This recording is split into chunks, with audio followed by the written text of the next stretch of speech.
나이가 들어감에 따라 주변 사람들과 더 편안해지고 모든 것에 대해 마음을 열 수 있을 것 같은 느낌이 드는 것은 자연스러운 일입니다. 그러나 우리가 아무리 가까운 사람이라 할지라도 항상 피해야 할 태도가 있습니다. 그것은 상처, 배신, 심지어 우정의 끝을 초래할 수 있는 태도입니다. 오늘은 아무리 가까운 사이라도 조심해야 할 태도에 대해 알아보는 시간을 가져보도록 하겠습니다.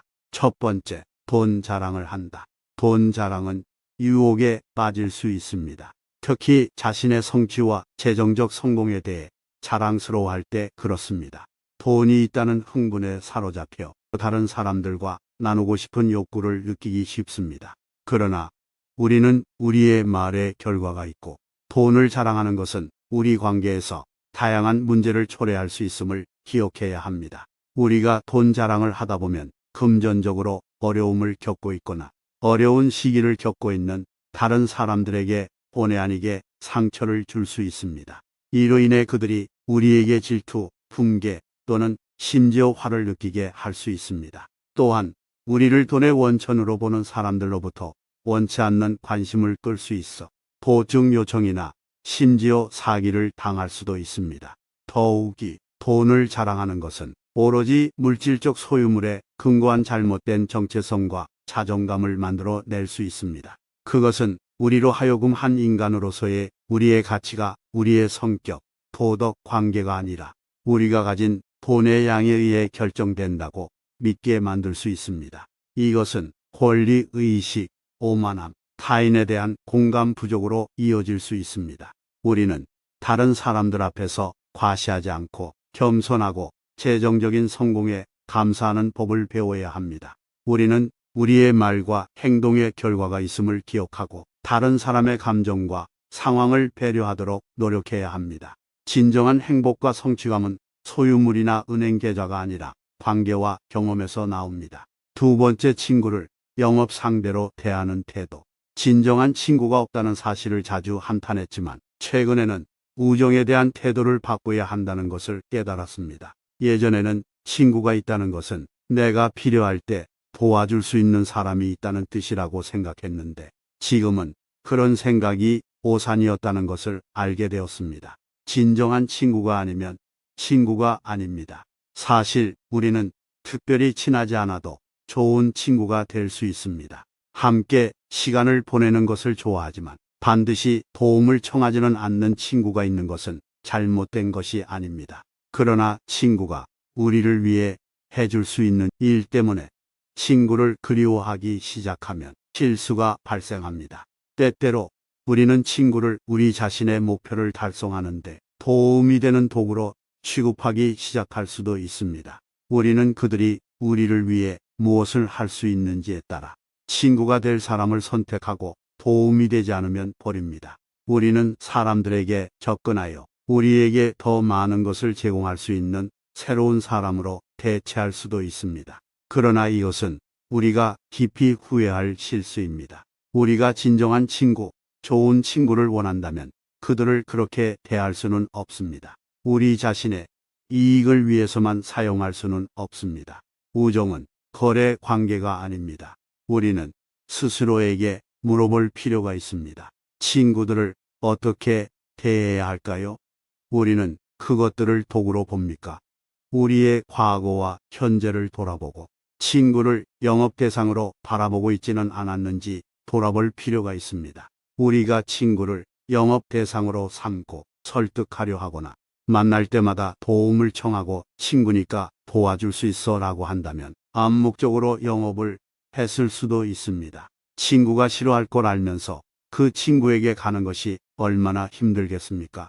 상황이 길어질수록 우리는 더 힘들어집니다. 우리는 이 상황이 정말 얼마나 어려운지 반성해야 합니다. 직업을 유지하는데 도움을 줄 친구가 필요하다면 어쨌든 직장 생활은 오래 가지 못할 것입니다. 친구를 판매 파트너처럼 대하는 것은 좋지 않습니다. 차라리 친구의 도움이 정말로 필요할 때까지는 아무 말도 하지 않는 것이 좋습니다. 도움이 필요할 때 정직하게 도움을 요청하는 것이 좋습니다. 정말 도움이 필요하다고 느끼기 때문이 아니라 우정을 소중하게 여기고 친구가 필요할 때 도움을 줄 것이라고 믿기 때문입니다. 우리가 친구를 대하는 방식이 우리의 관계에서 나타난다는 것을 기억하세요. 우리는 우정을 소중히 여겨야 하며 우리 자신의 이익을 위해 우정을 이용해서는 안 됩니다. 세 번째, 돈을 빌려달라고 할 때 정색하는 모습입니다. 친구에게 돈을 빌려야 하는 어려운 상황입니다. 특히 그들이 친절과 이해심으로 반응하지 않을 때 취약하고 노출된 것처럼 느낄 수 있습니다. 만약 우리가 친구에게 도움이 필요할 때에만 친절하게 대하지만 우리가 도움이 필요한 사람일 때 친구가 갑자기 차갑고 멀어진다는 사실을 깨닫게 되면 더욱 마음이 아픕니다. 특히 가까운 친구나 가족과 관련된 경우 돈을 다루는 것을 주저하는 사람들이 있다는 것은 이해할 만합니다. 그러나 상황을 어떻게 처리하느냐에 따라 결과가 크게 달라질 수 있다는 점을 기억하는 것이 중요합니다. 현명한 거절은 상대방이 거절당하거나 판단받는다고 느끼게 해서는 안 됩니다. 대신 그들의 상황에 공감하고 단순히 그들을 도울 자금이 없다고 설명하는 것이 좋습니다. 상처받은 마음에 찬물을 끼얹을 필요는 없습니다. 특히 우정을 위태롭게 할 수 있다면 말이죠. 자신의 상황에 대해 정직하고 솔직하게 말하고 자신과 사랑하는 사람을 보호하기 위해 명확한 선을 긋는 것이 좋습니다. 결국 돈은 가장 강력한 관계를 망칠 수 있는 위험한 것일 수 있습니다. 우리가 돈을 빌려주든 빌리든 친절, 공감, 정직이 건강한 관계를 유지하는데 핵심이라는 점을 기억하십시오. 네 번째, 나의 비밀을 남에게 말하는 태도. 개인적인 어려움이든 부끄러운 순간이든 세상과 공유할 준비가 되지 않은 일이든 우리 모두는 마음에 간직하고 있는 비밀을 가지고 있습니다. 그리고 우리가 누군가에게 비밀을 털어놓기로 결정할 때 우리는 우리의 신뢰가 존중되고 우리의 비밀이 안전하게 지켜질 것이라는 이해를 가지고 그렇게 합니다. 하지만 그 신뢰가 배신되면 어떻게 될까요? 우리가 털어놓은 사람이 다른 사람에게 우리의 가장 깊은 비밀을 다른 사람에게 말할 때 그것은 엄청난 타격이 될 수 있습니다. 갑자기 우리는 취약하다고 느낍니다. 내가 어려움을 겪고 있는 일에 대해 친구에게 털어놓았던 때가 기억납니다. 나는 친구를 절대적으로 믿었고 내 비밀을 안전하게 지켜줄 것이라고 믿었습니다. 하지만 다른 사람들에게 내 비밀을 들불처럼 퍼뜨리며 말했다는 사실을 나중에 알게 되자 끔찍했습니다. 배신감과 상처가 엄습했습니다. 내 가장 깊은 자아가 침해당한 것처럼 노출되고 취약한 느낌이 들었습니다.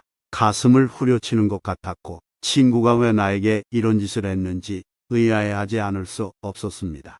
우리가 어려움을 겪을 때 다른 사람에게 마음을 털어놓고 도움을 구하고 싶어하는 것은 이해할 만합니다. 그러나 그렇게 할 때 우리는 우리의 비밀을 누구와 공유하고 있는지 염두에 두어야 합니다. 모든 사람이 우리의 신뢰를 받을 자격이 있는 것은 아니며 모든 사람이 우리의 비밀을 안전하게 지키는 것은 아닙니다. 우리의 신뢰가 배신당하는 고통은 견디기 힘들 수 있지만 그것이 우리 잘못이 아니라는 것을 기억하는 것이 중요합니다. 우리는 우리가 믿었던 사람에게 털어놓은 잘못이 없으며 그들의 배신에 대한 책임을 지는 것은 우리의 책임이 아닙니다. 앞으로 우리가 털어놓는 사람에 대해 더 분별력을 갖고 우리가 기꺼이 공유할 내용에 대한 경계를 설정하는 것이 중요합니다. 그리고 우리가 누군가의 배신의 희생자가 된다면 우리는 혼자가 아님을 기억해야 합니다. 우리는 다른 친구나 가족에게 도움을 구하거나 필요한 경우 전문가의 도움을 구할 수도 있습니다. 결국 우리 모두는 신뢰를 존중받고 비밀을 안전하게 지킬 자격이 있습니다. 그리고 그 신뢰가 배신당하면 고통스러울 수 있지만 우리는 항상 앞으로 나아가고 신뢰할 수 있는 새로운 사람들을 찾을 수 있다는 사실에서 위안을 얻을 수 있습니다. 마지막으로 남의 비밀을 말하는 태도. 누군가가 우리에게 비밀을 말한다면 그들은 우리에게 소중하고 개인적인 것을 맡기는 것입니다. 절대 끊어서는 안 될 신성한 신뢰의 유대입니다. 그러나 어떤 사람들은 이것을 이해하지 못하고 다른 사람들의 비밀을 폭로함으로써 그 신뢰를 배반합니다. 관계에 돌이킬 수 없는 손상을 입히고 비밀이 드러난 사람에게 깊은 고통을 줄 수 있는 입의 죄입니다. 다른 사람의 비밀을 알고 있다면 이를 안전하게 보호하는 것이 의무입니다. 무해하다고 생각하거나 대화를 시도하는 것일지라도 다른 사람과 공유하고 싶은 유혹에 빠지지 마십시오. 모든 비밀은 소중한 보물이며 우리가 그것을 가볍게 여길 수는 없습니다. 우리는 또한 우리 자신의 말과 행동을 조심해야 합니다. 그 순간에 사로잡혀 나중에 후회할 말을 하기 쉽습니다. 그러나 우리는 말하기 전에 한번 쉬고 천천히 생각해야 합니다.